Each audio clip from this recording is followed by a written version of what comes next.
Hey, ladies, can everyone hear me?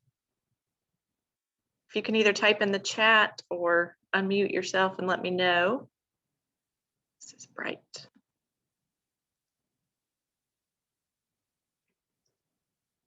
Give me a thumbs up or type in the chat if you can hear me. Okay, perfect. All right, so obviously I'm not Katie, but we have to use her login in order to get this recorded and have the replay for you guys. I'm Casey. Tonight, well, first let me open us in prayer and then we'll kind of go ahead and dive right in if I can get this pulled up. Father God, I thank you so much for this time. Lord, I thank you so much for every woman on the call, every woman watching the replay. I thank you. We just open the door and invite you in, and we thank you for your presence. God, I have words prepared, but I ask that beyond that, you would speak through me and just make this time fruitful and sweet, and just, God, do what only you can do. In Jesus' name, amen. All right. So what I would say let's do is, if you have any questions as we go through this material, just drop them in the chat, and then I'll open up for audio questions if you guys have at the end. I didn't see anybody post any questions when I did the reminder on Facebook today, so I don't think there's anything to cover. We can always address those like on Wednesday's prayer call if anything comes up later on. But tonight I want to cover the most common different types of hunger. You know, this week is really about emotional eating, and I really felt like this was appropriate and what the Lord was leading me to talk about. So different types of hunger, as well as various reasons for eating that can arise from situations other than hunger. And I want to cover what each of them is, how they can kind of go awry, and how we can navigate each one in a way that honors physical, spiritual, emotional, relational, even our mental needs without crossing healthy boundaries. Because food, while it is fuel, it is so much more. And it's just there's so many levels to all of this that a lot of times there's multiple layers to what's taking place. And so hopefully, as we kind of chat about some of these things, it will kind of help you to tease through maybe some of the struggles you've been having and see it in a different way. So the ultimate goal being to discover God's good design for nourishing our body and enjoying food without crossing healthy guardrails. So again, as we cover these different types of hunger and reasons for eating, keep in mind there may be some overlap, and I'll try to address that. And it's important to understand each type of hunger and reason for eating really needs to be addressed in its own unique way if we're going to navigate it properly. Not every area is going to pertain to you, each of you, but I'm confident that every single one there'll be something useful for you within this content. So first of all, we can't really get into any of the problems without defining what normal physical hunger is. So this is the type of hunger that we feel in our physical body that lets us know it's time to eat. It's the sensation that we get when our stomach is empty or getting empty. It usually comes on gradually, and it's often accompanied by like that slight discomfort, growling noises if we don't begin to eat when we first feel it coming on. So physical hunger is God's way of letting us know that our body needs energy. For anyone who's ever dieted for any length of time, it usually, we're getting into where it can kind of go into these problem areas now. It can get into one of two places. Either it's something that we begin to fear because we worry that being hungry means that we're going to need to eat, and then we fear weight gain, or it can go to the other end of extremes where we feel that hunger and we almost take a sense of pride in ignoring it. So if you fall into the first category of fearing physical hunger, it's important to know that allowing yourself to get physically hungry is important. It keeps us in tune with our body so that we are able to make decisions about food based on what it truly needs. So rather than ignoring those needs or not understanding them. So if you never allow yourself to experience physical hunger, because a lot of times with dieting, we're taught don't let yourself get hungry, eat every few hours, have a meal or a snack so that you kind of put that hunger at bay from a weight loss perspective with that goal in mind. So if we kind of still fall in that arena, even when we're, happily at our weight goal, or even if we still have weight to lose, doesn't matter either way. it's not necessarily a healthy thing to do to never allow yourself to feel physical hunger.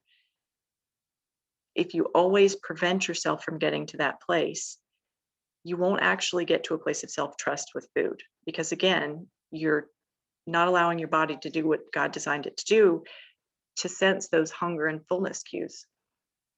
So all of us want to get to a place where we eat when we're hungry and we stop when we're comfortably full. But that can be really difficult if you always avoid feeling physically hungry. There really is utility in that sensation. It allows you to know what amount of food is required for energy so that you don't ever overfuel or underfuel, but kind of find that happy place for yourself. So if you fall in the second category, where you take pride in ignoring physical hunger, it's important to address the mindset around why you're doing this. And again, I think this stems from the dieting culture mentality and a place of wanting to control your body's physical appearance. If we think that if we don't give our body what it needs, we might be able to lose some weight, or perhaps, maybe we're even doing this to make up for like an episode of overeating. So maybe we overdid it the day before and we think, okay, well, I'm just going to, make up for it today, ignore hunger when it comes on. There's a few problems with this, okay? First of all, not fueling our body properly is not good from a spiritual standpoint. Number one, that's the most important thing. Ignoring physical hunger is a sign that we're focusing on something less important than God's best for us. And this is a slippery slope into creating an idol that stands before the Lord in our life. Also, we need energy in order to do all of these things that God, specifically called you to do, so that we make the most of every opportunity, like what Ephesians 5:16 says. This really isn't possible if we don't steward our body well. And one of the ways that we do that is to make sure we have enough fuel. Also, as women, it's so very important that we understand that underfueling puts us at risk of problems with hormones and ultimately our health if it's done over a long enough period of time. So instead of looking at food as the enemy, begin to look at it as a gift from God. It's meant to be enjoyed as a means to energy, which is like what John 10:10 talks about, that abundant life that God designed us for. And I know it can be difficult for some of us still, trying to work on our mindset around these things. I love analogies, and so I always try to use that whenever I can. So if you think about it in terms of drinking water, we know that it's important to get enough hydration. It keeps us energized, keeps us functioning and feeling at our best. Nobody fears drinking water, right? Food should be the same way. It really should. If we get to a place where we trust ourselves to eat when we're hungry and stop when we're full, and allow food to be that tool rather than an idol, physical hunger won't be something we respond to negatively.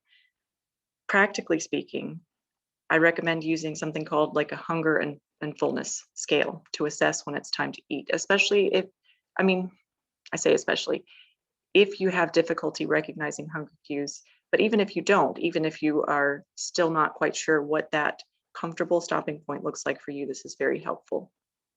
So basically what you do is gauge hunger on a scale from 1 to 10. And so 10 is completely full, stuffed to the point of feeling ill. 1 is absolutely ravenous, like to the point of you wouldn't care what you got your hands on, you would eat it, you need it that much.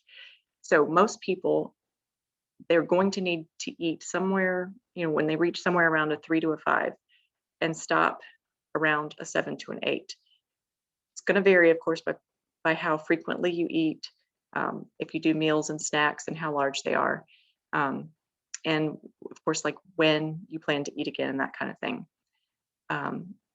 But checking in with yourself on the hunger scale throughout the day, as well as during meals, allows you to put some time and space in between those danger zones, like I talked about, the 1 and the 2 and the 9 and the 10, so that we avoid energy slumps, poor food decisions, and breaking our healthy guardrails with food. So we want to eat in a way that keeps our energy stable throughout the day, even out the highs and the lows that can occur if we don't eat enough or if we eat too much. So if you find yourself in a situation where you're so busy that you might forget to eat, set reminders for yourself on your phone, and that little alert, use it to check in at various times throughout the day. Because again, you're wanting to avoid that danger zone of getting too hungry. If you struggle, on the other end, with stopping when you're full during a meal, it's very important that you practice mindful eating. So what that means is eating while you're seated instead of standing, eating away from distractions, eating slowly, chewing your food thoroughly, setting down forks, and utensils between bites, noticing when food stops tasting as enjoyable as it did when the meal started, and not eating directly out of packages or multi-serving containers. All those are kind of the steps to take in terms of learning mindful eating. This allows you to kind of process how far you are along in the hunger scale with better accuracy, because there's a lag time between when the stomach is full and when you actually register it being full, that physical sensation. So if you still have trouble, even with mindful eating, of knowing when to stop during meals, there's another tool you can use called the sigh.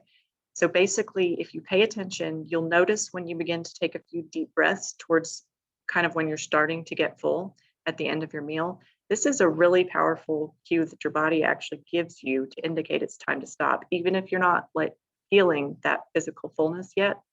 I promise you, if you pay attention for this, if you've never noticed it, it's just incredible. So once you start noticing yourself taking those deep breaths, stop and see how you feel. 5 or 10 minutes later, if you need to eat more, you can. One last thing I want to say about all this. It is important to understand that if someone suppresses their physical hunger for long enough, especially if there's like a disordered eating type behavior or eating disorder involved, it can be very difficult for someone to feel physical hunger, even when they physically need food. So in this case, just as a disclaimer, it's imperative that you would seek help from a trained professional, a registered dietitian, medical provider, that kind of thing, who can address that properly. The regulation of the hormones in guided eating scenario like that, it will be necessary to kind of get your appetite back to those normal parameters. One other just practical tip to ask yourself kind of determine if you're physically hungry, because again, remember I mentioned that these things can overlap, is to ask yourself, is food the only solution to what's taking place right now? If eating is the solution to what you're feeling, you'll know that that's true physical hunger. If something other than food is the solution, then you know that this is not physical hunger and is likely moving on into one of these following situations. So emotional eating is the next topic I want to cover. So again, I want to define each of these before I hop into them. This type of eating is the result of a reoccurring trigger, like an event or a feeling. It is brought on instantaneously rather than building gradually like physical hunger does. It can overlap with physical hunger, but in and of itself, it is a purely psychological, meaning it's not a physical or physiologic need for food. It's a psychological desire for food, or use of food in order to cope with the situation. Again, it can overlap with physical hunger. The thing about this is when we turn to emotional eating, there's very clear guardrails that are usually being crossed, your boundaries and your guardrails with food. And when I say that, I mean those healthy things that you determined with the Lord that kind of set up your parameters for what good food practices that you have for yourself. Everybody's will be different. So typically what that means is it's going to involve eating past comfort level, perhaps even venturing into binge territory. And especially it will often involve less nourishing foods, which might not make us feel our best. And I really want to be clear when we talk about these things tonight. I don't like using labels, good food, bad food. There are foods that are more nourishing and less nourishing. They all have a place, okay? I'm a big believer in not putting things off limits unless obviously you really know they make you feel terrible, or you're allergic to them, or the Lord leads you to lay them down for maybe a period of time while you're fasting. Other than that, I think it's healthier long-term to include these foods. So just another disclaimer there. The thing about using these less nourishing foods in emotional eating situation is it usually places an importance on the desires of the flesh rather than meeting our needs in a spiritually healthy way. So you can see why we don't want this to become a habit. Emotional eating can be hard to break when it results frequently as part of a repeated habit loop where we turn to food for comfort in order to cope with an unpleasant feeling or situation that pops up regularly. So sometimes we know we're doing it and other times we don't. We may not be aware. Addressing and overcoming emotional eating is going to be multifactorial. So unlike physical hunger, which continues to build if not addressed, emotional hunger usually comes in these wave-like sensations. They crescendo and then they dissipate. So picture a wave on the ocean, right? You can see it coming oftentimes, same way with emotional eating. You probably, if you've struggled with this for any length of time, you can see it coming. You know what the trigger is. It builds, the intensity's there, it crescendos, but then it dissipates. Learning to ride the wave, so to speak, without responding is an essential part of breaking free of the habit loops which result in turning to food to cope. That skill of learning to ride the wave, so waiting for the urge to build and pass without giving in, it strengthens your ability to make positive decisions every time you do it. Most of this battle is going to be mental, and it just requires a change in our thought pattern in order to change our actions. What we say and what we think about this as it's happening is crucial. One other thing I do want to add on here about the wave coming and going. If you're someone who struggles with emotional eating regularly, you are familiar with this sensation, this urgency that builds, and it is almost as if you're having a conversation with yourself in your head, back and forth, a tug of war. Do the spiritually disciplined thing or give in. And many times, this tension that builds, eating, emotional eating, and giving into that solves that tension, that discomfort, okay? And so it's very important to understand that the food itself isn't necessarily solving that discomfort that you're having. And a lot of times we equate that with the food itself, but in reality, it's that mental battle that when we give into it momentarily, it's almost like a sigh of relief. Like it's ending that struggle in your head, that ping pong back and forth that just can be so unsettling. And hopefully that makes sense. But it's important to recognize that what we might equate with food solving the problem is really just an end to that very distressful situation that's taking place, the ping pong in our head, that argument. So back to what I was saying in terms of the importance of what we tell ourselves in these situations, because again, the more times we've broken this guardrail and ventured into emotional eating, the less self-trust we have. It's important to start to catch ourselves when we say things and think things that continue to berate that self-trust. So instead of saying things like, this is too hard, or I just can't do it, or I'll never be able to change, you need to begin to say things like, I'm learning to do things differently. Christ in me is stronger than the wrong desires in me, or I can do hard things. In the setting of emotional hunger, it's also important to make sure that we begin to address our emotions properly in the moment as they rise, while we're also simultaneously working on the inciting issue itself. So if we can eliminate it, great, that's phenomenal, but we can't always do that. So what we do if we can't change either, the inciting triggering event or these emotions, if we're not able to, sometimes they take a while to process through, right? So if we can't change them immediately and do away with them immediately, we can change our response to it. And that does take time to begin to, respond differently, but we can still mitigate the impact these emotions and triggering situations have in the meantime by, again, learning to ride that wave, as I talked about before. So addressing the issues that result in emotional eating could look like something as simple as turning to the Lord in prayer or opening up our Bible instead of the cabinet. It could mean reaching out to someone to help us stay accountable to our choices in stressful moments. And in extreme cases where there's like a continuous cycle of overeating that feels out of control and, like beyond what you can do in a less intense situation, a counselor or therapist can be warranted. Also, emotional hunger is a sign oftentimes that we need to implement self-care practices beyond using food to cope. So we need to have ongoing preventative self-care activities as well as things that bring us joy in order to keep our emotional cup from getting drained. We also need strategies to refill our cup because there's going to be unexpected things that happen, stressors that drain us beyond what our normal pouring into that cup can overcome. So when these things are done properly, the preventative and, the after the fact refilling, it allows us to offset the emotional highs and lows that can trigger emotional eating because your willpower and your emotions aren't completely tapped out and just sideswiped.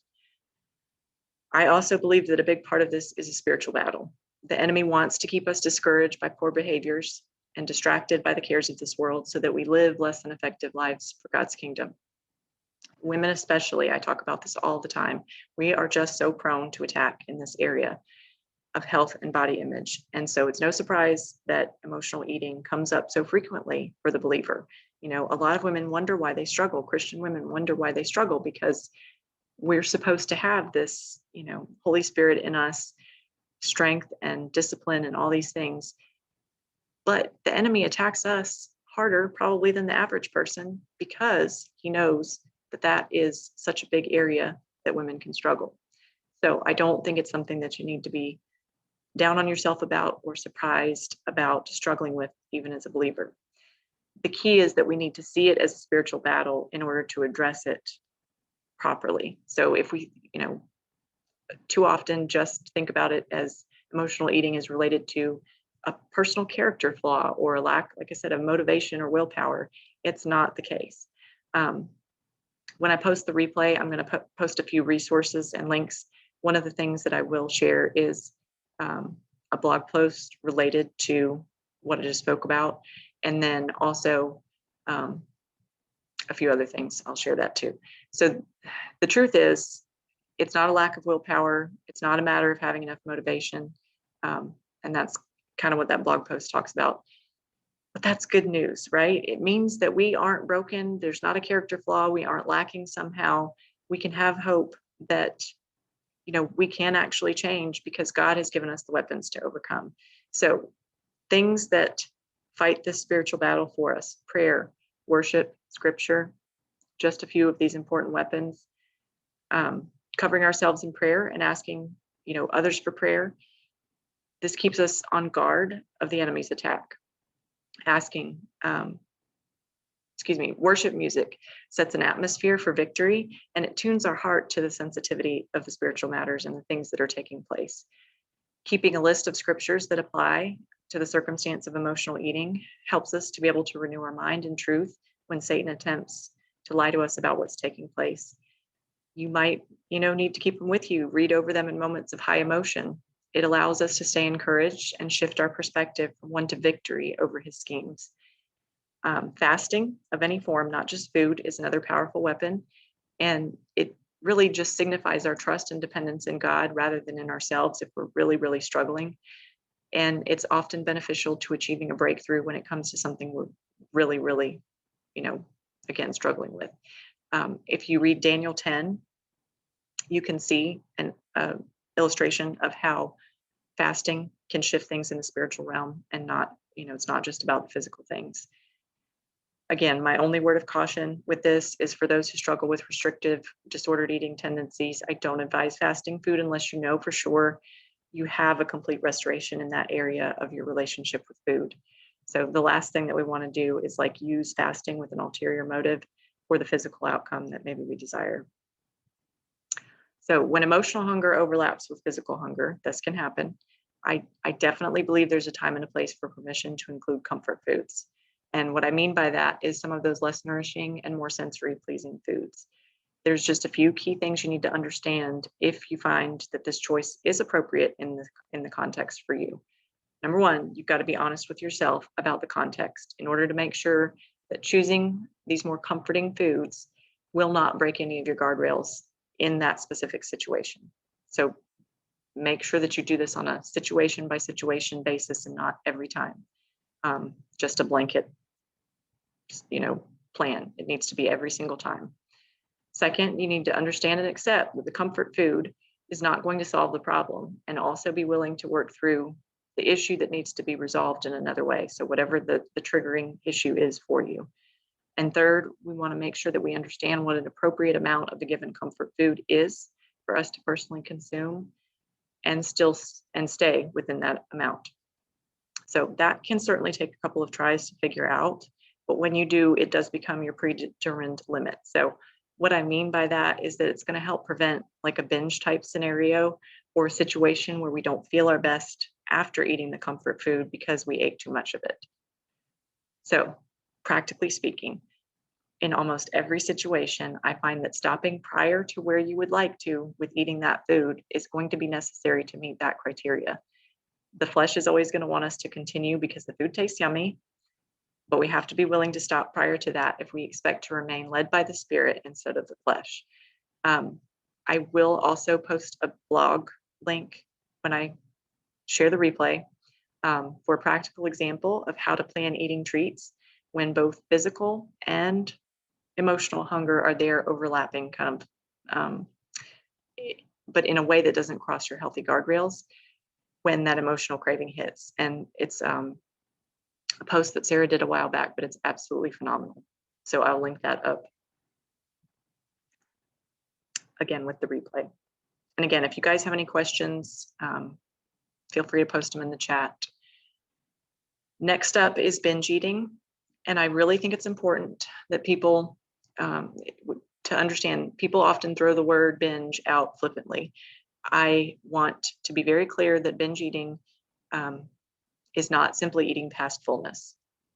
This place of overeating happens to everyone from time to time, okay? Even those with no struggle, like those people who you look at and you're like, they eat normally. And why can't I be like that? Like, no disordered relationship with food whatsoever, seems to be absolutely effortless for them. Even those people overeat past comfort level from time to time, like holidays and things like that. So I want you to understand that there's a very clear difference. Binge eating involves eating what anyone would consider to be a larger amount of food in a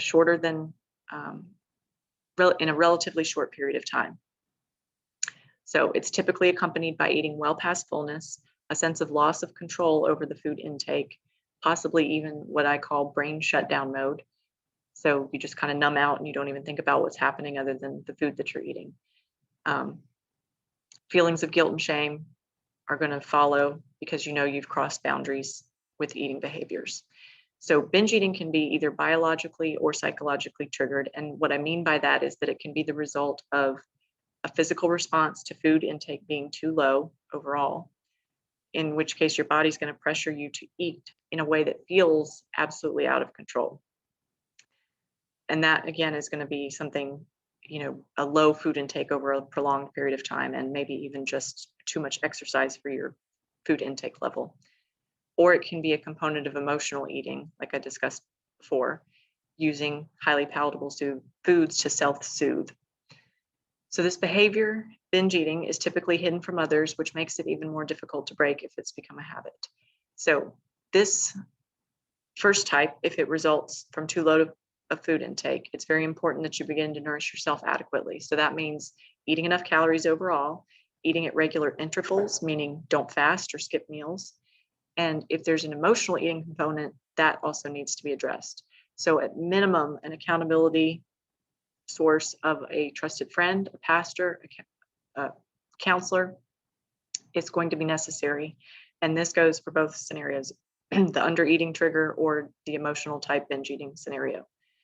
Professional guidance from a therapist who specializes in eating disorders may also be necessary beyond just a coach or a friend or a pastor or counselor. Both, if you're really struggling with that second type, either one of them actually. So both causes can potentially be present at various times as well. So I don't want you to think it's either one or the other. If you struggle with binge eating, it could be one, the other, it could be both.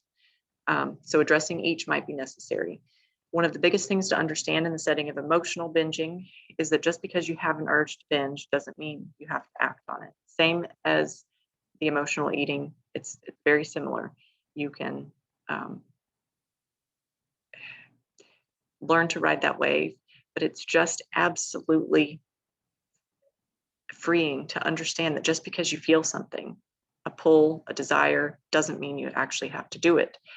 And that can be one of the biggest things, is overcoming the habit of giving in a lot of these problems with different types of eating that we're talking about tonight.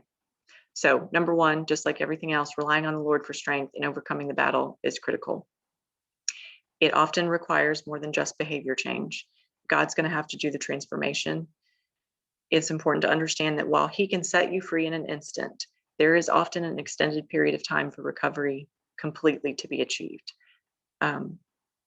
So I don't want you to think that if you feel like God sets you free and then you slip up, that doesn't mean that you're not still in the process of covering ground in this area. Okay, that's just a lie from the enemy.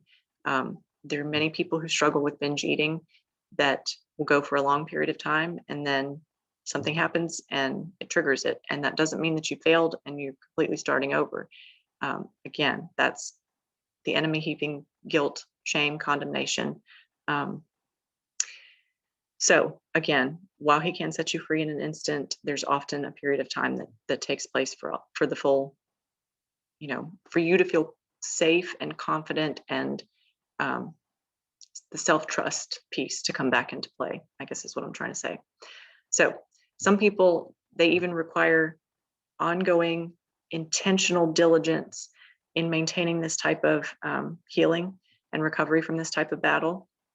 So much like an alcoholic or a drug addict, just because you don't do it anymore doesn't mean that you don't still give thought and care to setting up guardrails. Because what is a guardrail for? If I trip, and I haven't set up a guardrail, I'm going to fall into the area that gets me into trouble. If I trip and I set up a guardrail, or, not come close to my boundary, I'm not going to fall over into that area that gets me into trouble, right? So that's the purpose of those. So again, even after you've made progress in some of these areas, I don't want you to get discouraged if thoughts about overeating still pop up from time to time. Again, even those who have food with excellent relationships with food still occasionally eat past fullness because it's delicious, or they're distracted. They might think about eating more than they need because food is good and because the flesh wants what it wants. So having those thoughts, or even overeating like something, like at a holiday or a special event, doesn't mean that you've necessarily gone back into a binge. Overeating is, again, remember, it's not the same as a binge. And having the thoughts to, overeat. If any of you have ever struggled with binging, and I have, you'll understand what I'm talking about. Some of those of you who are listening who have never struggled with binge eating, you don't understand what it's like. I just want to speak to those who do or have. You know what it is to think about planning a binge, and even after you have gotten to a place where you don't give into it anymore, having those thoughts still pop up every so often, and that can be a little bit unnerving, especially when you're new to recovering from binging. So again, don't let those thoughts trouble you. It's very helpful to think about them as something other than necessarily your actual self thinking about them, and separate it from your new way of behavior so that you don't end up in a place where Satan's allowing you to put that guilt and shame for having the thought. Doesn't mean that you've sinned, okay? I think that's the distinction I want to make. You can observe those thoughts and just let them pass. Having them doesn't mean you have to act on them, and it doesn't mean that you have to get down on yourself for having them. So, and be encouraged that just having them doesn't mean you have to act on them. Again, I like analogies. So all of us occasionally have ridiculous thoughts when we wake up in the morning, like, I don't want to go to work today. I think I'll just call in and quit. Or, I'm driving down the road and this person's driving so slow. I think I'm just going to ram them. ridiculous thoughts like that have all gone through our head, right? But it doesn't mean that we're actually going to act on them. It's just they're there and they're, a little eccentric. It's helpful that if you start to view those, binging thoughts in the same manner, is, just as we might dream about calling in and quitting work for a minute, and then, ramming the car in front of us. And then we literally will laugh out loud for, the ridiculousness of that. You can start to view those thoughts about food as absolutely just absurd behaviors and things you don't do anymore, and stop considering them as options. Okay, so practically speaking, if you find yourself struggling with binge eating or due to emotional eating, there's a few things you can do. First, you may have to do one of two things: either remove the food tempting you or remove yourself from the situation. You don't need to avoid the food forever. And again, I mentioned, I think that kind of thing backfires, but until you are comfortable with strategically reintroducing it, it may need to be removed from the home.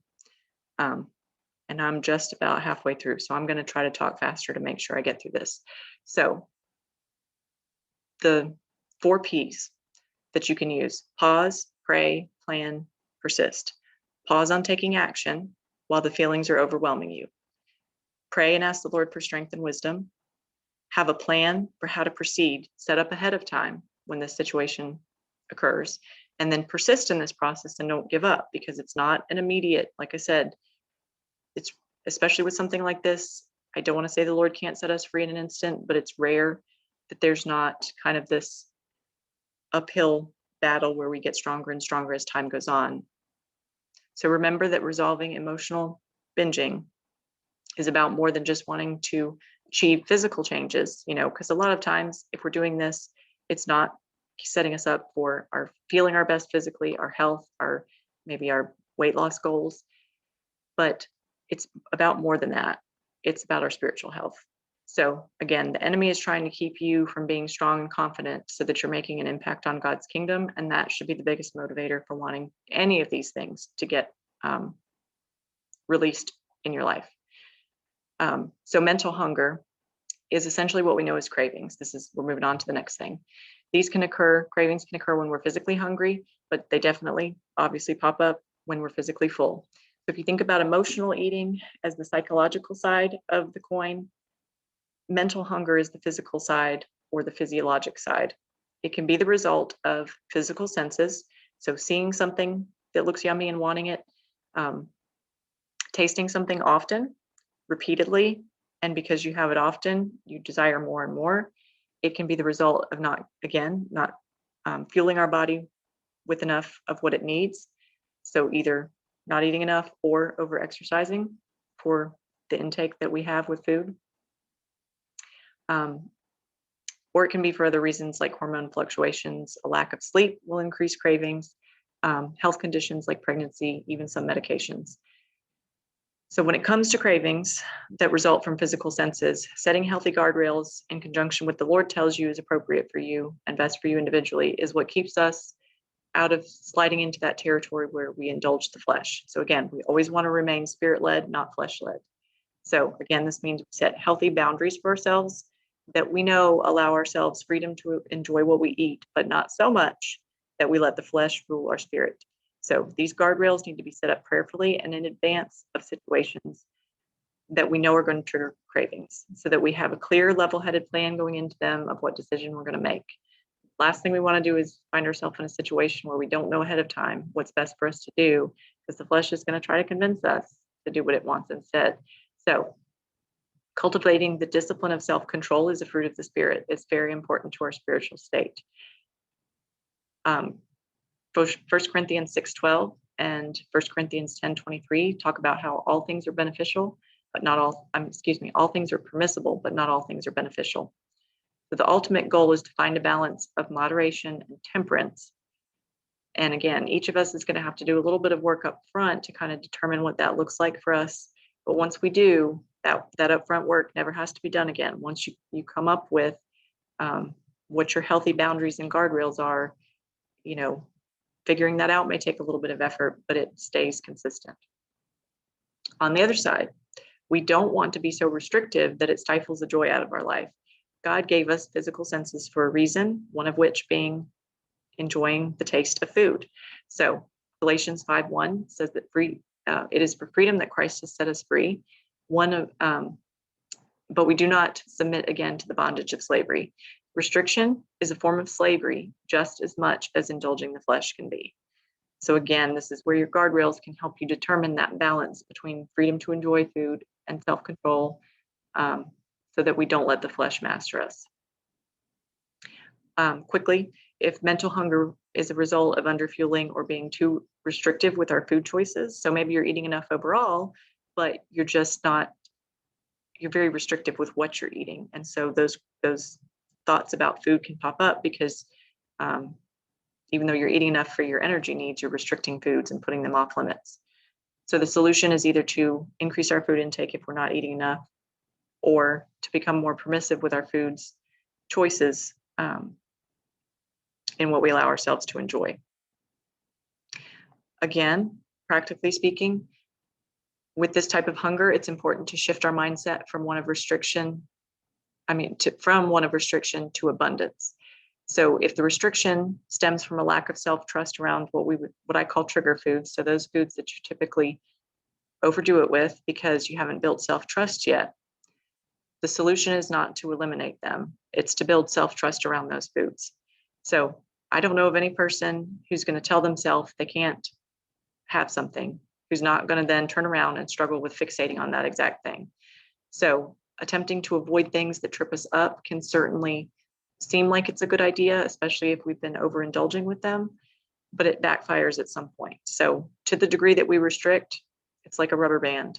Eventually it's going to rebound and you're going to pop to the overindulgence. The thing about food is it doesn't work like other temptations. We're avoiding it altogether in order to prevent crossing guardrails and entering into that sin territory. It doesn't work the same way. So something like a compulsion with purchasing things we don't need, cutting up a credit card may be a good solution, but for this cut it off entirely strategy, when it comes to food, the problem is we have to eat on a daily basis. There's no way to navigate life without encountering our trigger foods. So that process of building self-trust, it can take time. It involves permission, what I call permission-based eating. So saying yes rather than no, given the right context and your guardrails. And to build that self-trust, use strategic exposure to foods that you put off limits. So when we remove that all or nothing mindset that keeps us from enjoying foods mindfully and ultimately leads to a feeling eventually of self-control with eating them. So this kind of thing is, can be helpful to do in conjunction with a coach or just another person for accountability. But the other things that can cause cravings, like monthly hormone fluctuations, lack of sleep, pregnancy,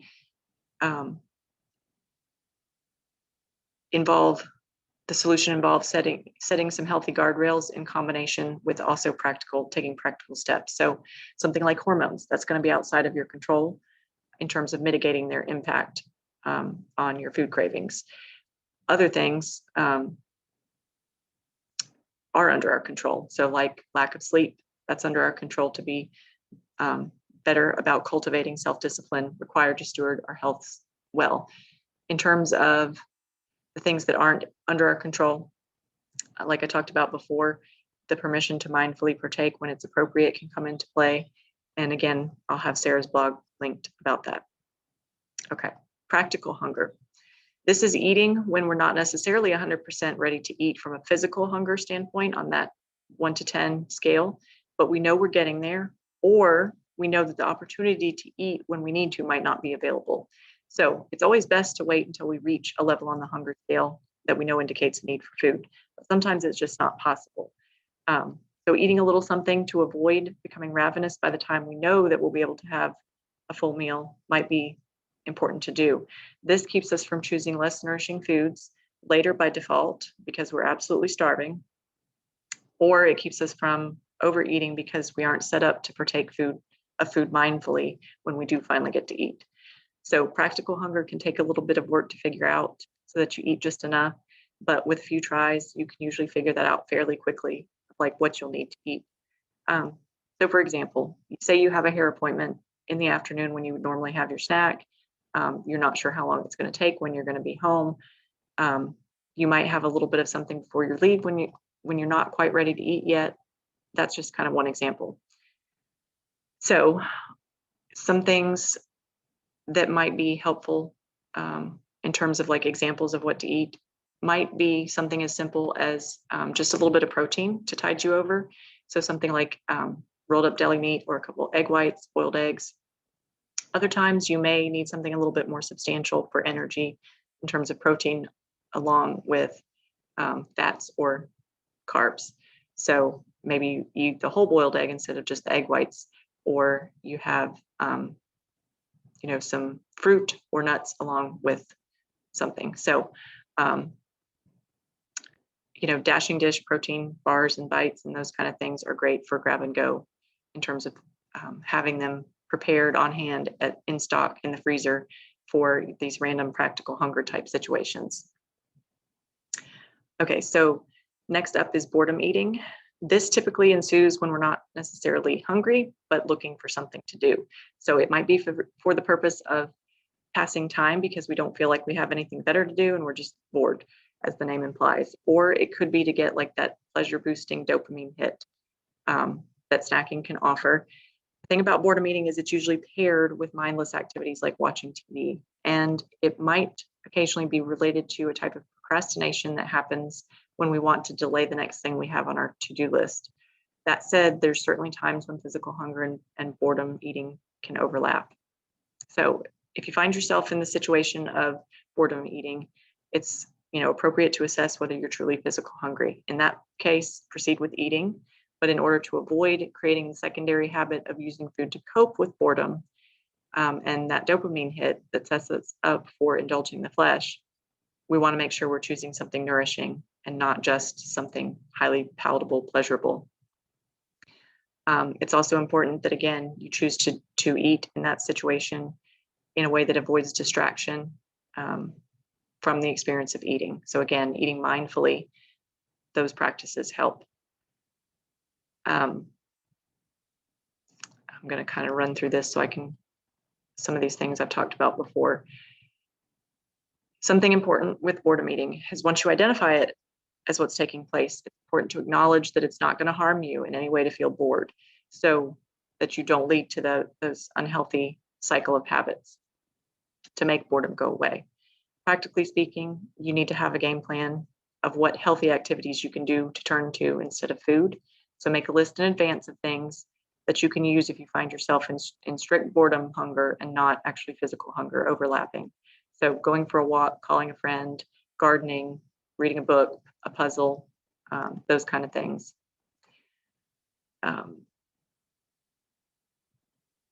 If you find yourself in the situation of procrastination eating, so that's, I don't want to do the next thing on my agenda, let me eat because it gives me a good excuse. It's going to be a matter of breaking the habit and training yourself to move through the discomfort of whatever it is that you're avoiding doing once you identify what it is. So the truth is the activity is still going to be there when you finish eating. So you're just delaying how long it takes to actually move through the process and get it done. So it can be helpful to tell yourself you can have something after you finish the activity, but only if you're truly physical hungry. Physical hungry at that time. So meaning it's important that you don't eat as a reward once you're done with the task. Telling yourself you can eat later if you need to, if it actually makes sense to, helps you to avoid the situation of discomfort that comes up when you tell yourself no, okay? Because telling yourself no, what does it trigger? Like I talked about before, setting something off limits, I can't have it, now it's all I can think about. So telling yourself I can, but later avoids that no response. It's less psychologically challenging to delay than it is to deny. But by the time you're done with the activity, you're probably going to find that you're excited about completing it, and that urge to eat has passed, if it's not truly coming from hunger. All right, fear of missing out eating, or FOMO eating. This occurs when we're not necessarily hungry for a specific food, but we feel this pressure to eat it because we're worried the opportunity is going to pass. First of all, we don't have to eat something just because it's there, simply because it's not always readily available. It's important to understand that. And the truth of the matter is, any food is available at any time if we're willing to seek it out or even just make it ourselves.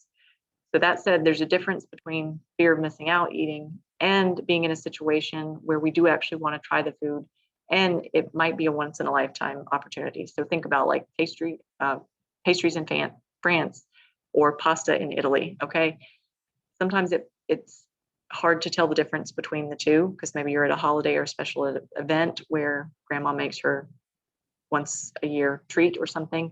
So utilizing what I call the 3-bite rule can be helpful. So a couple of reasons why. First of all, having 3 bites of something, it's not going to make or break your physical hunger level. It's not going to move you from comfortably full to overly full. It's enough to give you the experience of tasting the food without overdoing it in any way, likely not going to break your guardrails. And it also gives you a chance to see if you want more, if you are truly, enjoying it. This 3-bite rule strategy can be used at holidays, vacations, dining out experiences, that kind of thing. Okay, the next thing is guilt or peer pressure eating. So this type of eating occurs when we don't actually need or want the food being offered to us, but we feel compelled to eat it anyways. So again, holidays are a big thing. Grandma insists that you have a slice of cake she made just for you because she knows it's your favorite. It could come from coworkers at lunch. They're poking fun at you because you're eating so healthy, and you're too healthy to order appetizers plus dessert with them at lunch. Or it could be even the result of these old narratives you tell yourself around food, like being taught to clean our plate so we don't waste food, or the starving children in the world, or the thought that we need to get our money's worth at a buffet. When it comes to others, it's important to understand, obviously be sensitive, but understand that what they want doesn't have to come at the expense of what you need in order to feel your best. You can say no without actually saying no. Just like telling yourself no is hard. It's hard to tell other people no. So the best method that I like for doing this is to say, no, thank you, I'm good. You don't directly say no, but you indicate that you're going to pass on what's being offered. And it's really hard for someone to reply to try to continue to pressure you when you say you're good. You can always, if saying no isn't an option because you really feel like it's going to hurt someone's feelings, you can ask to take a portion home. And all this is assuming that you don't really want the food and you're not hungry for it, or it's going to break a guardrail, that kind of thing. So let them know that you don't have room for it right now, but you would love to enjoy it later. Whether you do want to have it later or not, they don't have to know. You can take it home and toss it in the garbage. They're not going to know. But one word of caution, I will say, don't use this strategy if you know you're going to be tempted to take it home with you and you don't want to consume it because it's going to break a guardrail. So if someone makes a joke, remark that is more than a joke, be polite, give a reason why you're choosing not to have something. Like, if your coworker, again, at lunch wants to make you feel guilty for not ordering lunch plus an appetizer plus a dessert, just say something, because remember, it's about them feeling judged more than it's about you in most circumstances. They want to feel validated in their choice. So you can just say something like, oh, sometimes I totally get that kind of thing too. I'm just not hungry enough for it today, and I want to feel my best for the rest of the workday. So they don't feel like you're judging them, and you have a good reason why. If you feel like you are wanting to eat because you're worried about food going to waste and get your money's worth, remember you've paid the same regardless of whether you eat it or not. If you take, you can always take the leftovers home, and this is a great way to make your money go further if you want to think about it that way. If you can't take leftovers home because it's a situation like a buffet, remember that eating more doesn't do anything for the amount of money spent. It's actually a disservice to yourself, to your body, to break your guardrails and eat to a place of discomfort to just get your money's worth. Okay, that's about all I have for you. I'm going to chat about a few resources real quick. If you have any questions, drop them in the comments, and I think I have 5 minutes before it's going to cut me off. The resources I want to talk about are, number one, this came from a blog post that I did I'll post the link to that when I do the replay in case you guys want to bookmark it to kind of go back through for any of the information and take notes. There is an app by a Christian author, Barb Raveling, called The I Deserve. And that can be very helpful for in the moment biblical guidance with making food decisions. It says it's a weight loss app, but it's really just designed to help you set up and keep healthy guardrails and boundaries with food. So I don't want you to be disturbed by the weight loss part if that's, triggering for you. It can be used just as effectively for those not looking to lose weight. And I posted in the Facebook group the other day, a few books, but just ones I want to mention here. Katie's book, Nourish, Made to Crave by Lisa TerKeurst, and then Joyce Meyer's Battlefield of the Mind. Not directly about food, but totally pertains to this kind of spiritual battle. And I think that's all. If you guys have questions that you think of later on, you can always drop them in the group on the replay or email me, Casey@DashingDish. If you feel like it's too personal. But remember, if you thought it, I guarantee you someone else has thought it. If you struggled with it, someone else has struggled with it. And I think it's helpful whenever possible to work through these things together. I do want to be totally transparent in the realm of food. I have dealt with I think every type of eating disorder there is, or disordered eating pattern, from anorexia to orthorexia to bulimia, binging. So I'm not going to be caught off guard by any questions that you have. I think that's all I have. Do you guys have any questions you can take yourself off mute for? I don't see anything in the chat.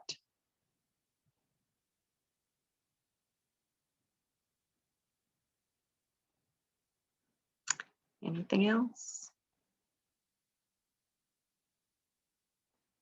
Okay, I think that's all. I'm going to try to figure out how to end the meeting here.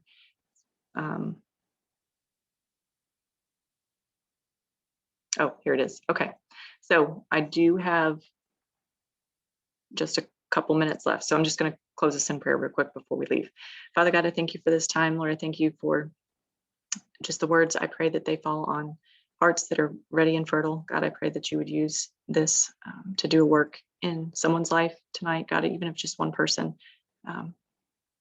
gets anything out of this, God, we praise you in advance for that. And we stand together, God, to support one another in the group for anything that we're struggling with, God, anything that's brought up that's tender and sensitive. God, I pray that we would be able to stand strong and support one another. God, I thank you just for the work that you're doing in the lives of these women. I thank you that you will allow no seed that's fallen in the hearts and lives of these women to go to waste. God, that you will protect it against any way that the enemy tries to steal, kill, or destroy.